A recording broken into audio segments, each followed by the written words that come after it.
Halo guys, selamat datang di channel Kevin Mic. Kembali lagi sama gua Kevin di sini.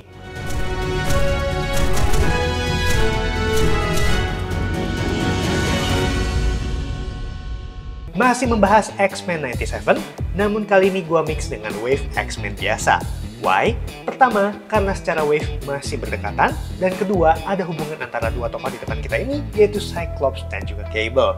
Langsung aja kita bahas dari packagingnya dulu. Tampak depan seperti ini. Untuk Cable, kiri dan bagian kanannya ilustrasi, atas logo Marvel, bawah legalisir, dan tampak belakang kurang lebih seperti ini. Dan langsung saja kita buka, dan ini dia yang kita dapatkan di sini. Dimulai dengan Cyclops dari aksesorisnya terlebih dahulu. 3 ekstra tangan, 2 buah mengepal, dan 1 buah untuk menekan tombol pada visornya.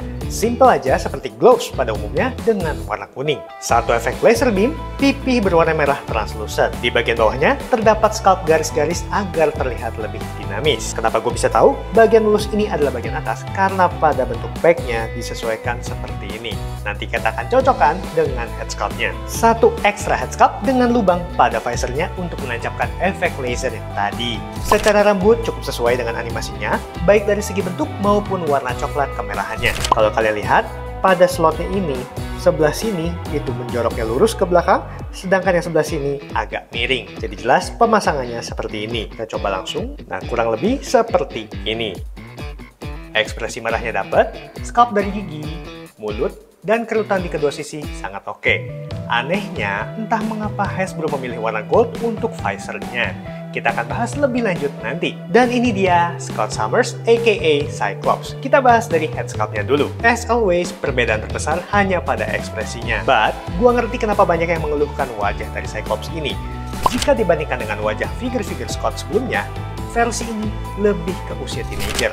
Hal ini dikarenakan bagian rahangnya yang membulat dan bentuk bibirnya yang menurut gua aneh. Semestinya bagian rahang dibuat seperti ilustrasinya di sini, yang mana lebih maskulin dan mengotak. Bahkan jika dibandingkan dengan ekstra head sculptnya, bagusan ekstranya. Untuk lensa visornya sendiri di sini di warna merah. Kita kembali ke masalah warna visornya. Kenapa sih mesti warna emas? Padahal jika kita bandingkan dengan part harness dan strap kuning pada badannya, ini jelas terlihat nggak nyambung. Warnanya jadi beda sendiri. Why Hasbro? Anyway, kita lanjut ke bagian badan. Secara outfit sudah jelas akurat. Untuk part yang berwarna biru, tidak banyak yang bisa dibahas karena berupa kostum spandex, jadi polos saja. Juga ketat menyesuaikan dengan lekuk tubuh, which is dari proporsi sih sudah oke. Nah, untuk part aksesoris berwarna kuningnya, pertama asymmetrical harnessnya berlogokan X hitam berdasar merah. Terdapat lining berwarna hitam di sini yang menurut gua nggak penting sih. Kenapa nggak semua sculpt garisnya diberi line hitam juga biar lebih kontras? Jajaran pouch pada belt nice, lengkap dengan head belt berlogo X, terus berkeliling sampai ke belakang. Kemudian briefnya juga berwarna kuning, double wristband pada pergelangan tangan, strap di paha, dan bagian atas dari bootsnya, dan yang pasti bootsnya pun kuning. Tangan yang terpasang di sini terbuka, sebelah kanan seperti akan mencengkram, sedangkan yang sebelah kiri terbuka relax. Overall, ini adalah figur yang bagus. Sayang, head sculptnya aja yang menurut gua fail. Next, kita bahas anak dari Scott Summers, yaitu Nathan Summers. Untuk aksesoris kita mendapatkan 1 pasang tangan berwarna biru dengan trigger finger, 1 pasang senjata berupa heavy pistols yang merupakan repainted dari Cable versi sebelumnya. Detailnya lumayan, dan di sini dipadukan dengan warna silver, yang menurut gua jadi terlihat plastik banget ya. Lebih bagus hitam semua atau at least gunmetal. Sayangnya, kita tidak mendapatkan senjata heavy blaster ataupun assault rifle yang besar, yang menjadi ciri khas dari Cable. Padahal, kita dapat 2 pistol yang repainted. Tapi malah yang terpenting tidak kita dapatkan di sini. Di gamenya aja ada toh. Hasbro. Sepertinya gue mesti comot dari munition spec-nya McFarlane. Dari semua kayaknya yang cocok dengan size-nya yang inilah ya. Untung tangannya gede, jadi masuk loh. Nice. Dan ini dia Cable, yang mana outfitnya diambil dari versi Marvel versus Capcom. Lucunya, di bagian ilustrasi outfitnya jelas berbeda. Jika dibandingkan dengan seragam di X-Men 97, ada kemiripan. Perbedaan terbesar ada pada lengan kanannya, yang mana di sana tidak ada sleeve seperti ini, serta briefnya tidak ada. Dan pastinya detail-detail lainnya, tapi ya cukup mirip lah ya. Kita bahas dari head sculptnya dulu. Secara wajah kita bandingkan langsung aja dengan versi gamenya. cukup akurat ya guys. Rambut putih dengan split hair pada bagian depannya mirip. Cybernetic eye di sebelah kiri dibuat dengan sangat baik. Ada efek cahaya blitz-nya. Nah, buat yang belum tahu, jadi setelah Cable terkena techno-organic virus dari Mr. Sinister saat bayi, setengah tubuhnya bahkan lebih bermutasi menjadi mesin. Mata kirinya yang terinfeksi virus ini akan menyala saat Cable menggunakan powernya atau penglihatan supernya. Sedangkan untuk bekas luka atau scar di mata kanannya ini berasal dari battle. Detail mata, alis, scar, serta kumis dan stubble-nya dibuat dengan sangat oke. Masuk ke bagian badan sama seperti Cyclops, part yang berwarna biru muda merupakan part baju spandex ketatnya, jadi bisa dilihat lekukan otot-ototnya yang memukau. Kerutan dari bajunya juga tetap dibuat di sini sehingga lebih realistis. Part lengan kirinya berupa mesin terlihat oke, berwarna silver ke arah gunmetal, yang menurut gua sudah bagus dalam eksekusinya. Yang tidak kalah menarik di sini adalah part harness kuningnya dengan logo X di kedua sisi serta belt berpouchnya dengan head belt berlogokan X di bagian tengah. Kita lihat dari samping.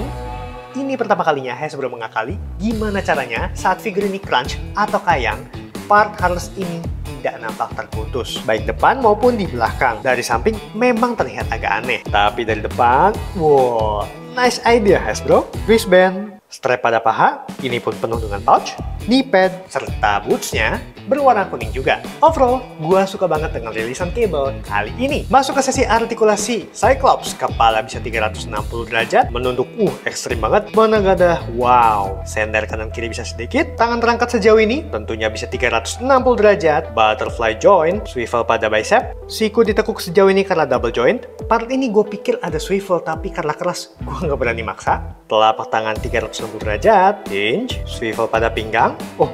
Ternyata Cyclops juga menggunakan metode yang sama seperti Cable. Crunch segini, ke belakang segini, kaki ke depan sejauh ini, ke belakang mentok, swivel pada bagian paha, kaki ditekuk sejauh ini karena double joint, swivel pada boot line, telapak kaki ke depan sejauh ini, ke belakang segini, pivot, dan split. Cukup jauh. Cable, kepala bisa 360 derajat, menunduknya juga bagus, menengadahnya, wah, kiri kanan juga sedikit.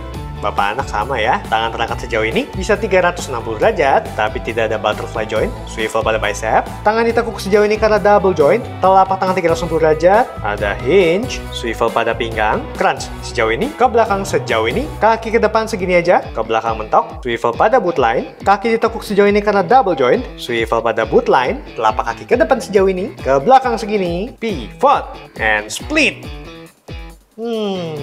Tanggung ya. Tampak depan dari kedua figur ini seperti ini. Kanan, kiri, belakang, tampak atas, dan bawah. Tinggi dari kedua figur ini, Cyclops berada di 16,5 cm, sedangkan Cable berada di 17,8 cm. Dan berikut perbandingannya dengan sang ibu atau sang istri, yaitu Madelyne Pryor, Wolverine. Tidak lupa dengan baby Cable-nya atau dirinya sendiri saat kecil. Dan saatnya berpose ria. Bisa seperti ini.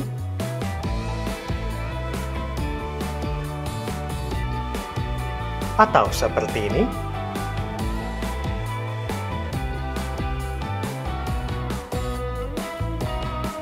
Dan tentunya seperti ini. Masuk ke sesi penilaian. Cyclops, detail semuanya oke, except head sculpt naturalnya. Jujur, sayang banget. Gua kasih skor 4. Paint job cukup akurat, jadi jelas 5. Aksesoris secara jumlah masih oke, so gua kasih 5. Artikulasi no problem at all, skornya 5. Price, gue PO di harga Rp550.000, ya masih mepet-mepet harga wajar ya. Apalagi buat salah satu figur yang paling diincer di wave ini. Gue masih rela kasih 5. Total skor untuk Cyclops di 4,8. Cable, detail sudah pasti 5 karena akurat. Paint job oke, jadi bisa gue kasih 5. Aksesoris heavy blasternya loh, kenapa Hasbro nggak masukin? Karenanya gue kasih skor 4. Artikulasi untuk big body type macam ini masih cukup oke, skornya 5. Price, gue takis ready stock di harga Rp549.000, which is sama dengan Cyclops, so 5. Total skornya adalah 4,8. Jadi, kedua figur ini punya kelemahan masing-masing, but gue rasa kalian wajib takis sih. Khususnya buat kalian pecinta X-Men. Why? Mumpung sekarang animasinya tayang, jadi setiap tokoh-tokoh X-Men bakal digenjot habis-habisan. Jadi, kalian bisa ngejar untuk koleksi. So, buat kalian yang mau takis, bisa jadikan harga yang gue dapet sebagai benchmark. Oke, sekian dulu video unboxing gue kali ini. Semoga memberikan info yang jelas dan tentunya menghibur. Boleh bantu dengan like, comment, share, ataupun subscribe supaya kalian update terus dengan isi channel ini. Thank you for watching. See you on the next video. God bless you all. Bye!